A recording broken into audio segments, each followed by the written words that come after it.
최근 중국 인민해방군이 대만의 주요 시설이 모인 지역을 타격 훈련용 모의 표적물로 제작해 활용하고 있다는 것이 드러났습니다.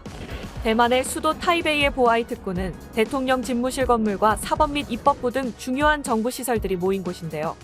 인민해방군 훈련장의 위성사진과 비교해보면 그 모양이 상당히 유사합니다.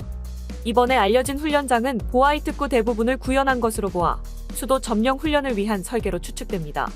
위성지도 전문가인 루더위는 훈련장의 비율을 측정할 필요가 있다고 말했는데요. 그는 시각적으로 봤을 때는 상당히 현실감이 높다고 했습니다. 모형 훈련장은 공습 및 포술 훈련장으로 보이는데요. 공군력 강화에 수년째 열을 올리는 중국이기에 대만의 핵심 지역을 본뜬 훈련장은 실체적 위협으로 다가옵니다. 중국은 미국의 F-22를 잡겠다며 5세대 스텔스 전투기 J-20을 막대한 규모로 생산해내고 있죠. J-20의 연평균 생산량만 3자릿수라는 분석이 있고 J-26 전투기 등도 매년 수많은 생산 대수를 자랑합니다. 전방위로 진행되는 중국의 군사대국화에서도 특히 열을 올리는 부분은 해군력입니다. 이를 위해 중국은 해군기지와 항모 역시 모형으로 제작해 군사훈련용 목표물로 사용하고 있죠. 2022년에도 중국은 사막에 대만 수아오 해군기지를 모방한 목표물을 지은 적이 있습니다. 당시 중국 인민해방군은 서부 사막지대에 대만 해군기지뿐만 아니라 미군 괌 해군기지를 모방한 모형을 만들었는데요.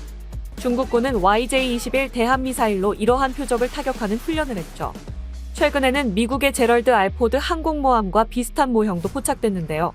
긴장 수위가 높아지는 중국 이내에서 분쟁이 발생할 시 중국군이 미 항공모함을 표적으로 삼고 이를 위해 대함 미사일을 시험하고 개량하기 위한 목적으로 보입니다.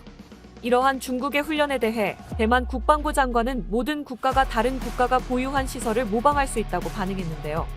과거에도 인민해방군이 다른 장소에 대만 대통령 집무실 건물 모형을 만든 적이 있죠. 이러한 종류의 훈련이 매우 드문 편은 아니지만 최근 중국의 도발 수위가 심상치 않기 때문에 불안감은 높아지고 있습니다. 대만 동부 지역에서는 중국의 군용기가 한 달 만에 최대 규모로 나타나기도 했죠.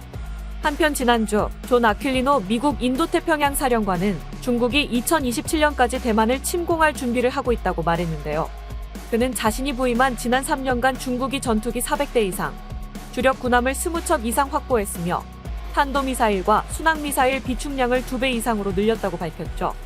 그는 중국이 핵무기도 2020년 대비 100% 늘린 것이 가장 우려되는 점이라고도 했습니다.